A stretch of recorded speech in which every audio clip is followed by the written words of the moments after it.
As a responsible person with growing concerns for your privacy and personal liberty, you want to know where we're headed and what you can do about it. We ask the experts what you need to do to take prudent and responsible action to safeguard your family's wealth and well-being, and what basic first steps will help you to be aware and prepared. ReluctantPreppers.com. Welcome back, Reluctant Preppers. Today we have a returning guest, Michael Rivero, founder and host of WhatReallyHappened.com. Mike has had a career in Hollywood, and now he's an independent journalist living in the middle of the Pacific Ocean. Michael, welcome back to Reluctant Preppers. Well, thank you for having me today. The reason we wanted to have you back on is to get your take on a number of topics. You were with us last year and setting us straight on a number of issues that people have uncommon common sense about, or to put it another way, just straightening out what conventional wisdom has all wrong. And now we have a different topic we'd like you to field for us. It's nearing the end of the Obama presidency. It's been a long, almost 8 years. A lot has changed, and not always for the better. We're wanting to take a rational assessment, with your help, a comprehensive look at how the world has changed from the perspective of people who are concerned about security, privacy, survival, health and wellness, preparedness, stability of their family and their communities and their country and the world.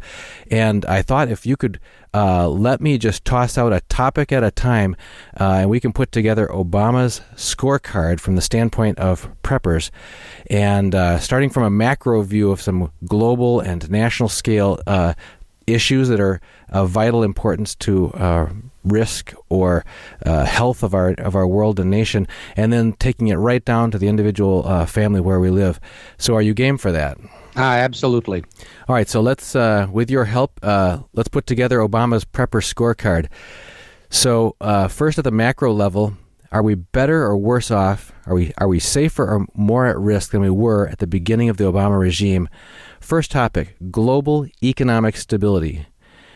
Is the world more stable economically on a global basis now or less than it was at the beginning of the Obama administration? Well, absolutely not. And part of that has to do with the fact that the model of private central banking, which has been imposed on pretty much the entire planet, is an unstable system. It is naturally unstable because it produces more debt than money with which to pay the debt, until the debt overwhelms the entire system and locks it up, which is what we're seeing happening here in the United States of America, in Asia, all across Europe.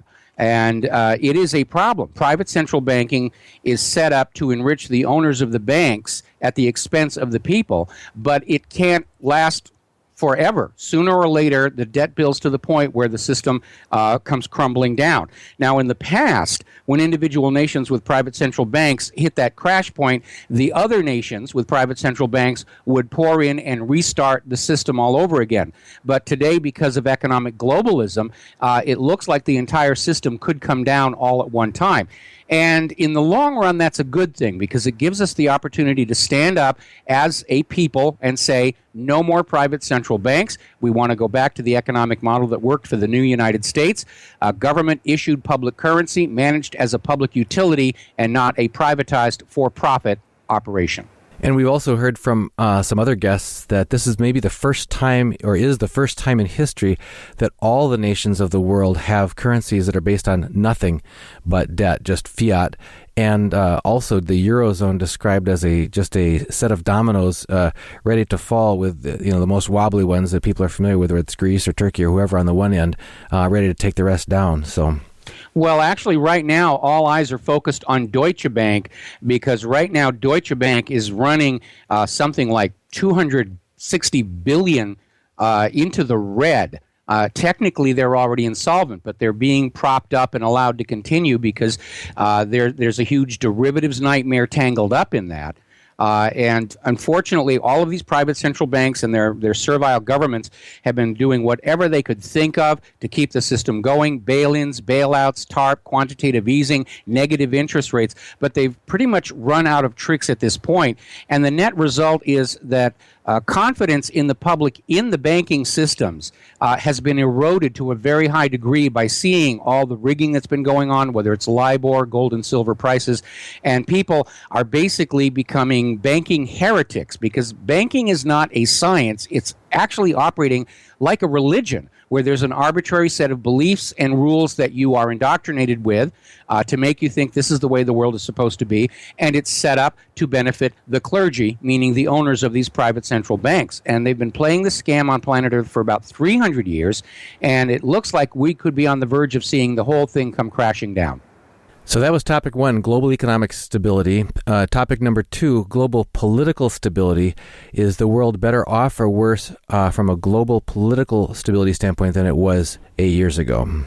Well, from the point of view of the United States, it is definitely much worse because the world is now aware that all of these U.S. incursions to all of these other countries had nothing to do with democracy and freedom or freeing the nation from an evil tyrant. It's all come down to purely economic motives. And the reason for that actually goes back to the end of World War II, where Roosevelt's price to Winston Churchill to bring the U.S. into the war against Nazi Germany was that Britain's pound sterling would surrender its role as the global trade and banking currency and allow the dollar to take over.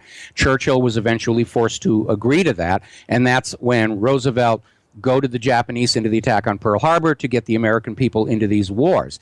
And as the war was winding down, the representatives of the major economic powers got together at a luxury resort up in New Hampshire called Bretton Woods, and they hammered out the Bretton Woods Agreement, which made the dollar the global trade and banking currency.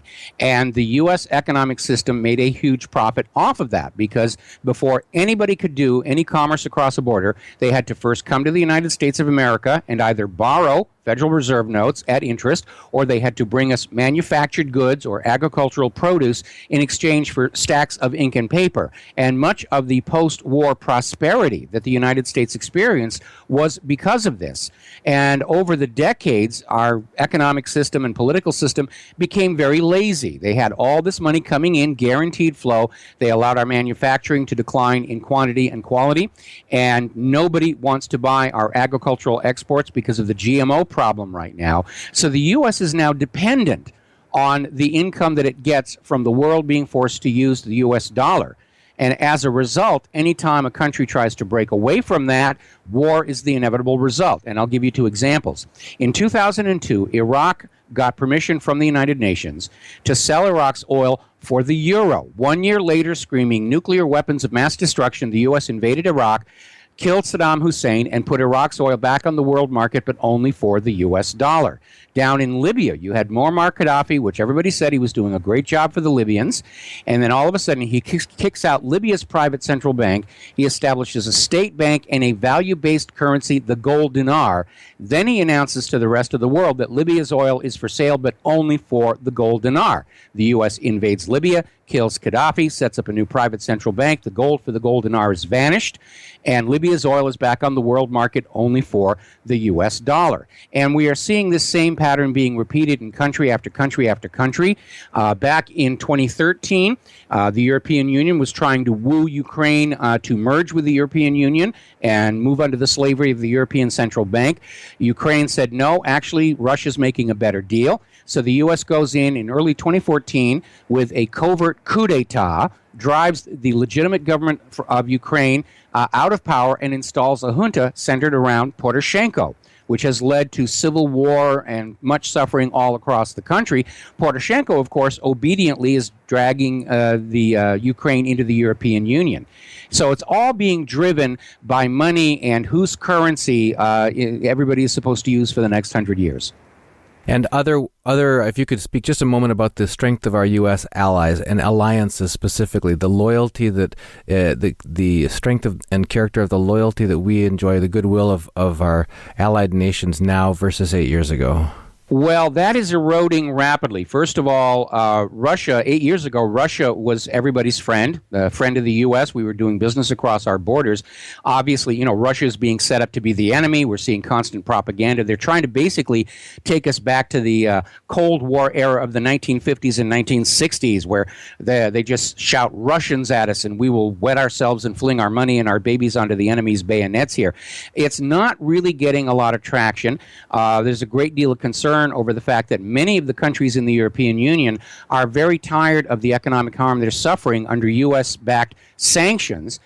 They're petitioning their own government to say that let the U.S. do what it wants to do, but Europe really does not want to get involved in the middle of a conflict being created by the United States against Russia, because if it does explode into a new world war, which is a real possibility, once again, Europe will be a major battleground. And if you travel around Europe today, you can still see the scars from World War I and World War II. They don't want to have that again. Now, we can't move away from the topic of political stability without talking about the rise of ISIS and the huge outflux of refugees around the world from that. And in your opinion, is the U.S. demonstrating appropriate strength in dealing with the rise of ISIS, or what's actually the reality of that? Absolutely not. And the reason is that ISIS, like al-Nusra and al-Qaeda, is actually a covert proxy for the United States. And a lot of this got revealed from the emails coming out of the Benghazi investigation and the classified U.S. government's documents that the U.S. Supported the creation of ISIS in order to use it as a proxy in the Middle East. And I'll give you a very good example. The U.S. has been trying to get Bashar al-Assad out of Syria for 5 years now, and what they were doing is they sent ISIS and al-Qaeda in there, and they went in and started bombing, saying, oh, we're fighting the terrorists, ISIS and al-Qaeda. But they kept missing ISIS and al-Qaeda and bombing critical Syrian economic infrastructure. Syria has suffered billions of dollars in losses from U.S. bombing.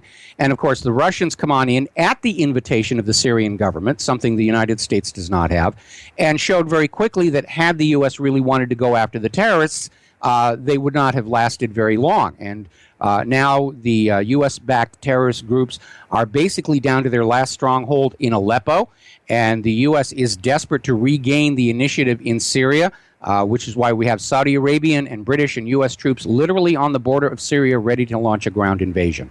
Before we leave the global scene, wanting to also talk about medical risks or health risks. There was quite a scare a year or so ago about Ebola.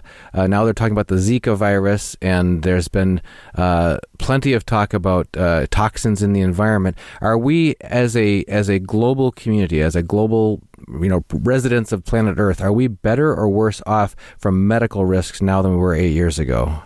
It's kind of hard to say how bad the real risk is. The real change has been that more and more people are becoming aware of the fact that our medical industrial complex is driven, again, by money and is actually unconcerned with the real health of the population. In fact, the sicker we are, the more money that they make.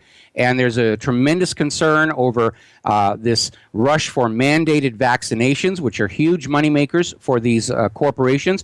Some of them are simply not effective. Some of them are actually causing the disease they're supposed to be protecting against. Some of them are causing other harm completely. Japan has pretty much shut down Gardasil because of all the young girls who have suffered permanent harm from that one.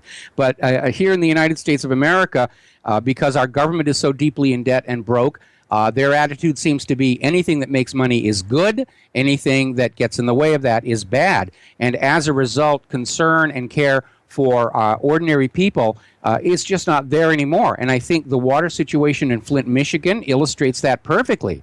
General Motors factory in Flint got a clean water hookup because the tap water was actually etching the metal in the engine blocks that they were manufacturing. But that same water is what was coming out of the taps going into the children. And the damage from that water is permanent and irreversible. But the attitude was, hey, we got to save money somewhere, and we're just not going to. We don't have the money for safe, clean drinking water. We've got to spend it on wars and propping up Wall Street and propping up Israel. And by the way, this issue is not confined just to Flint, Michigan. British media not too long ago said that they had documents showing that heavy metal content of tap water in every major city east of the Mississippi was being concealed.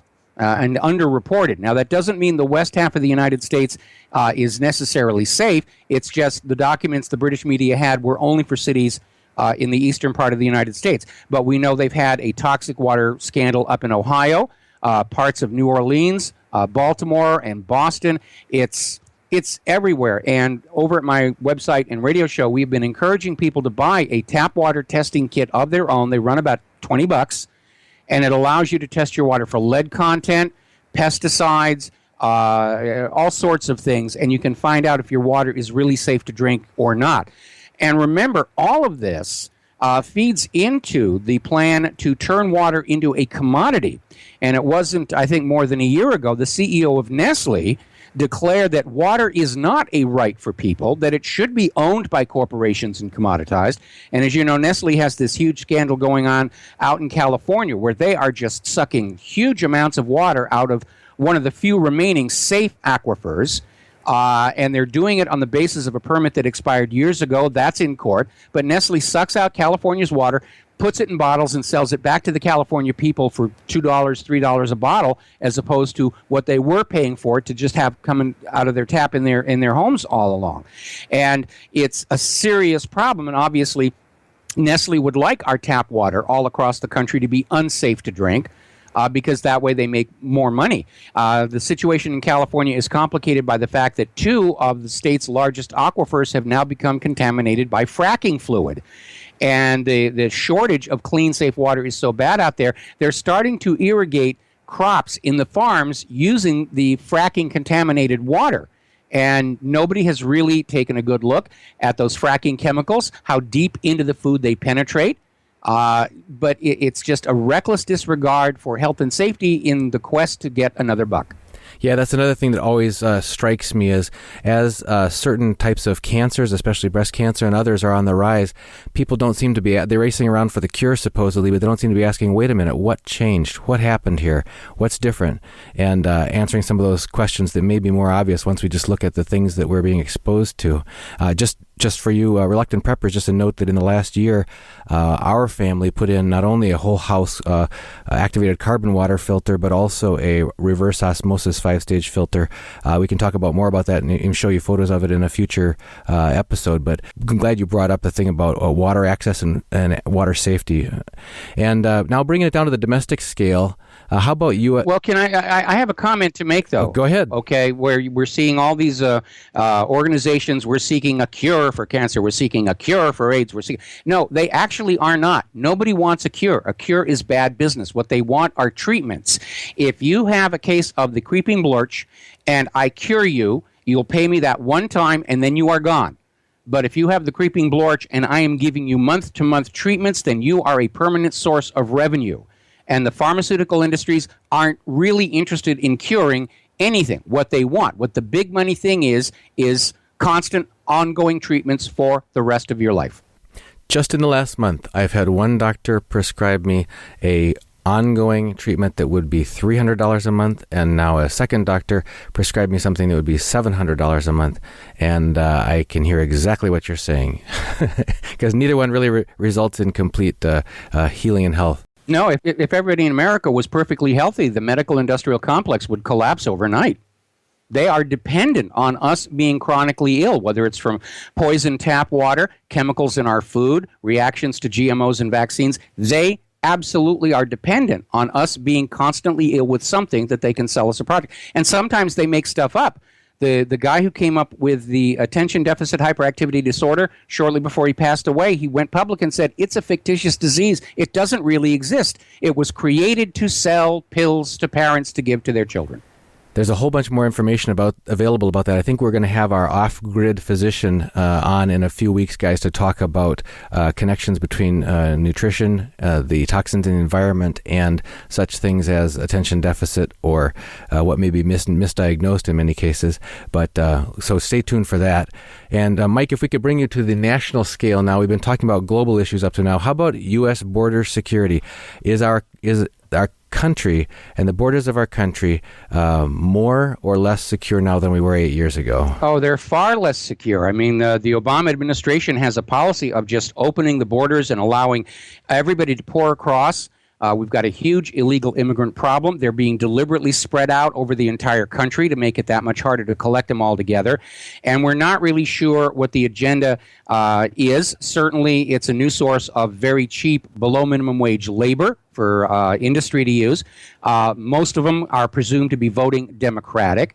But they're being allowed in carrying contagious diseases. That certainly helps the medical industrial complex. We've had scabies, HIV, H1N1. A couple of actual cases of plague came in with some of these illegal immigrants. And, possibly Zika is coming in, although that one may be a little bit overplayed. To sell medications. If you remember back in 2009, the swine flu, and we were calling it the when pigs fly flu because the virus turned out to be a combination of human, avian, and porcine DNA. And we actually found a paper from the CDC where they'd been making this thing 2 years before it showed up. And they lowered the threshold for a pandemic to declare the 2009 swine flu this incredible pandemic. And they said everybody has to go out and buy Tamiflu. And Roche Pharmaceuticals, which owned Tamiflu, made a huge fortune. And in the end, it turned out the 2009 swine flu was actually less serious than the regular seasonal flu.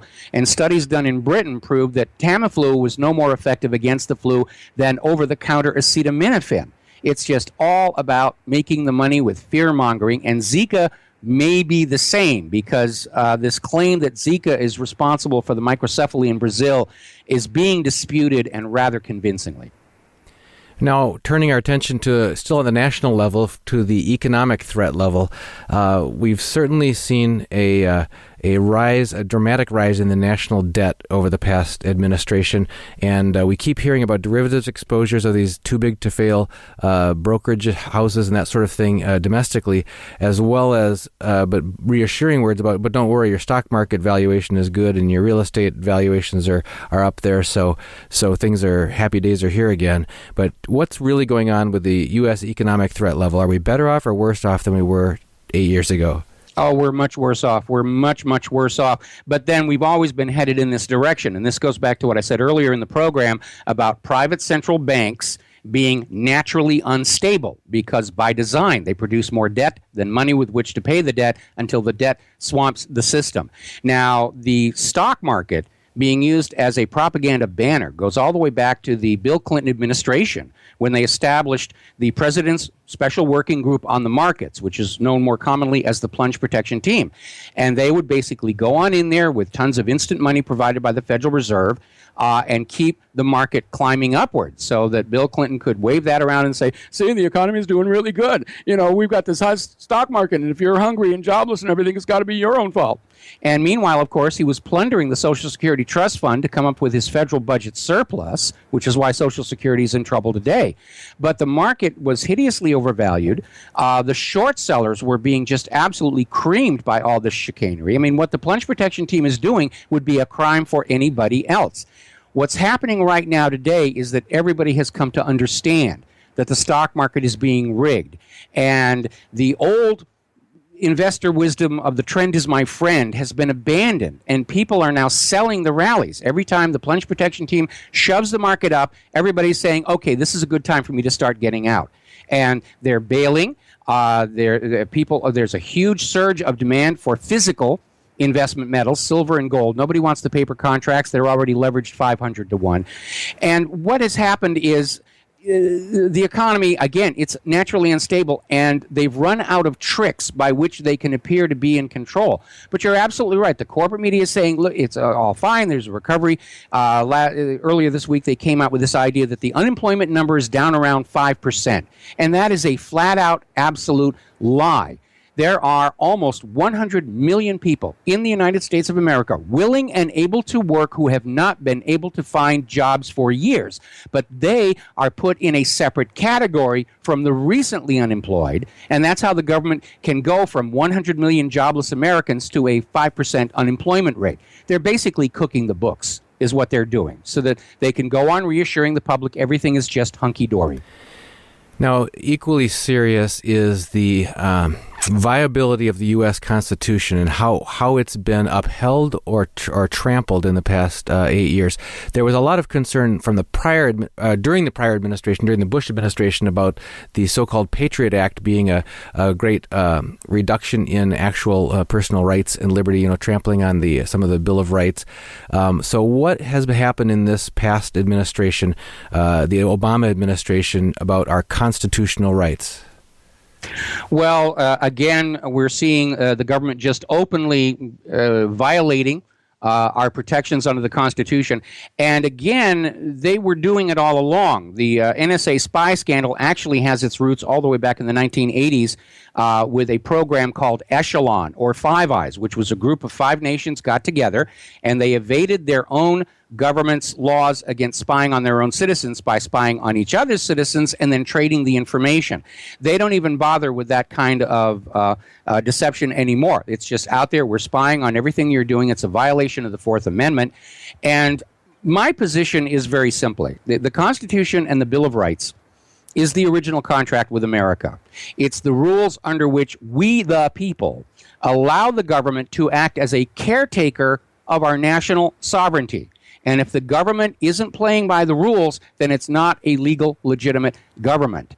And a lot of people are coming to that same conclusion, and especially in New Hampshire, where we've had this absolute, fully on display election rigging taking place here, where Bernie Sanders won the popular vote, and yet somehow Hillary Clinton came out of New Hampshire with more delegates than Bernie did.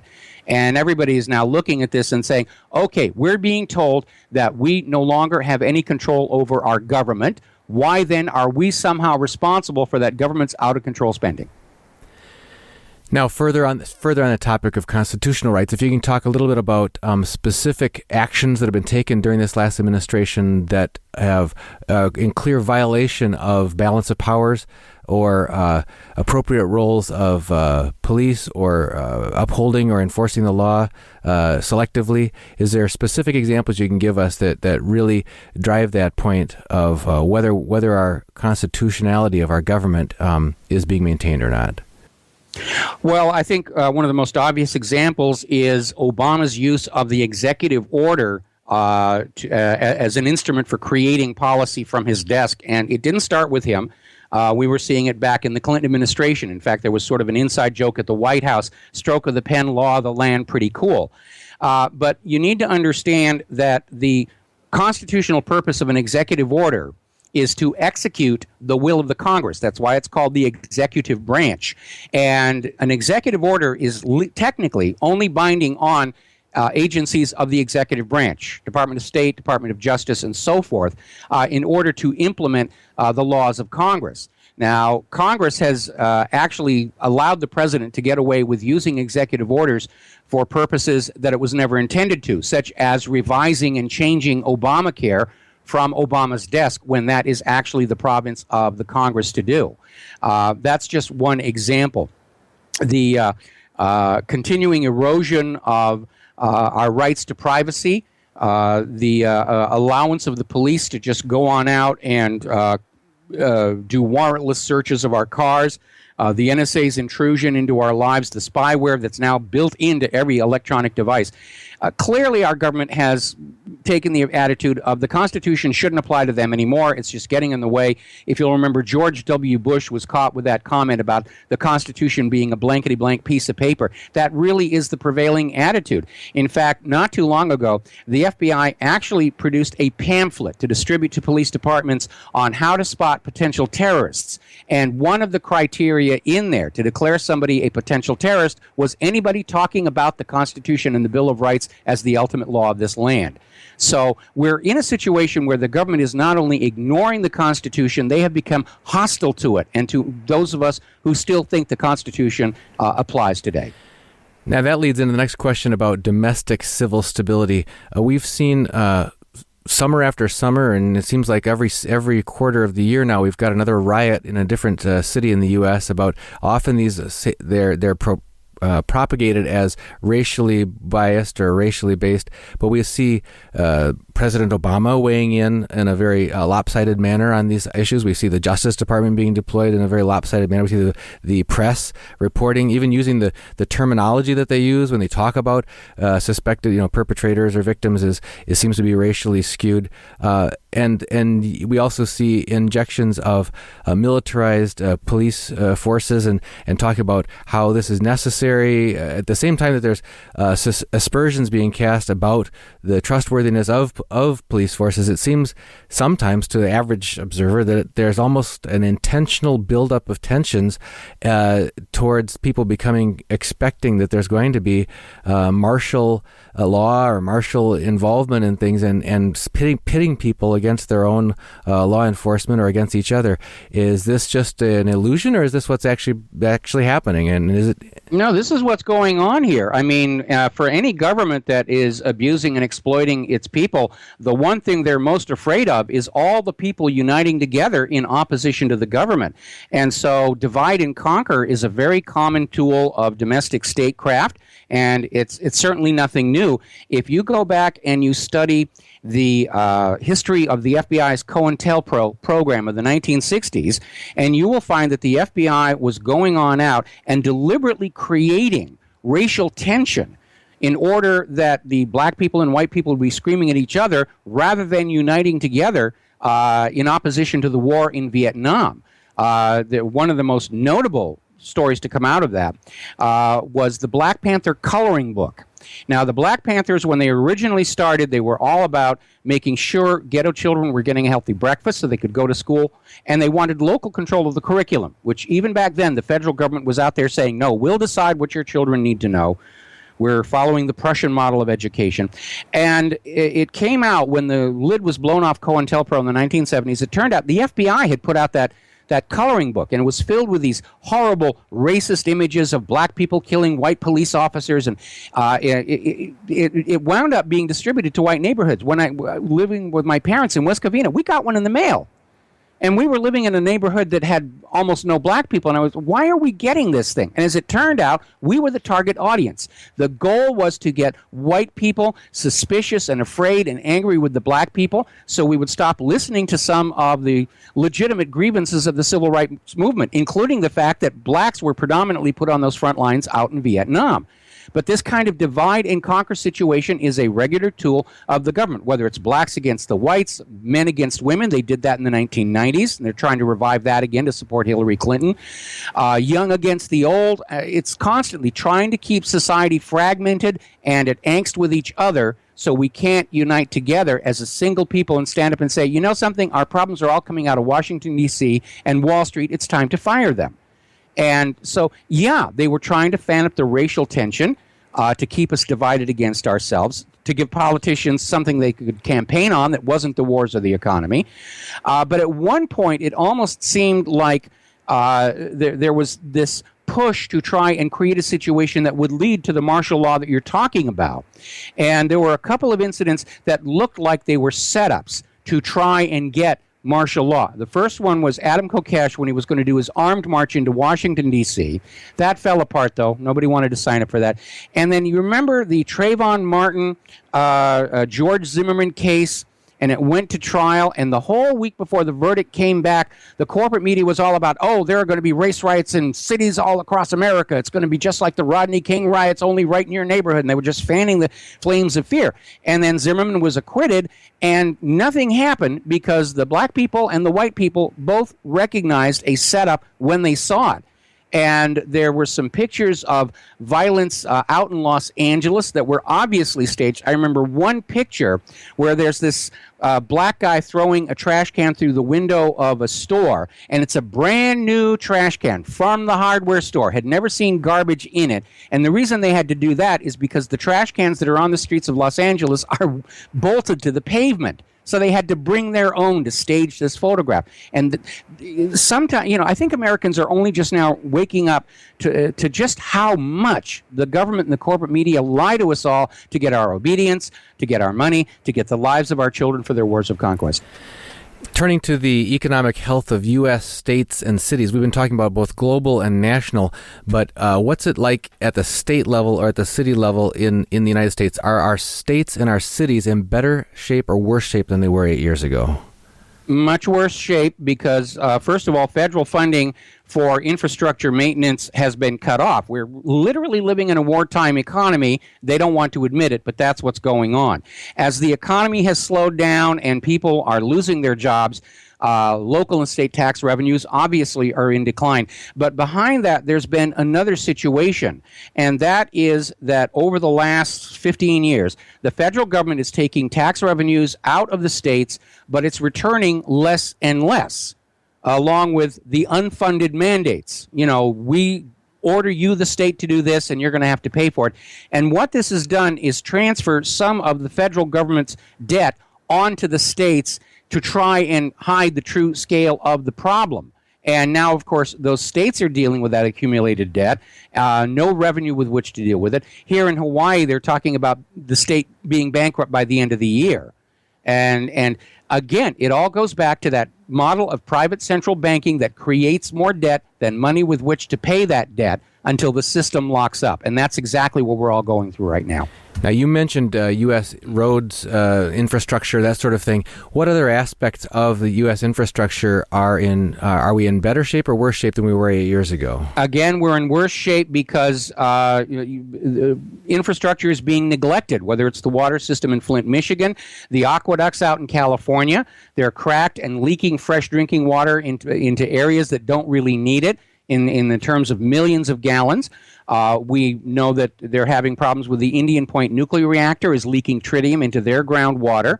Hanford is a major environmental disaster from the radiation. Same thing with WIPP. We know that when the Deepwater Horizon accident happened, the Minerals Management Service had been ignoring the fact that the manual blowout preventer on that well was 4 years overdue for maintenance. They were just looking the other way because the oil companies didn't want to spend the money to keep the safety systems up to date.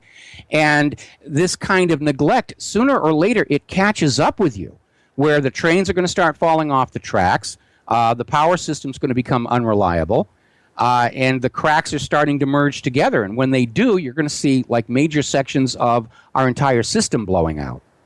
If you could talk to us a little bit about the environment and the food supply. You did mention GMOs just in passing a little while ago, but in the safety and healthfulness of the food supply as far as a help to our families' well-being and long-term health, or as a risk, are we better or worse off than we were at the beginning of the Obama years? We're definitely worse off here because we're seeing the biotech giants like Monsanto pursuing a policy of trying to bring all world food production under their direct control, just like the U.S. Financial system under Bretton Woods wanted everybody to have to come and use the U.S. dollar. Monsanto's goal is for anybody in the world who wants to grow food to have to buy seeds from them. And this is why they have been so incredibly reckless with their GMO products.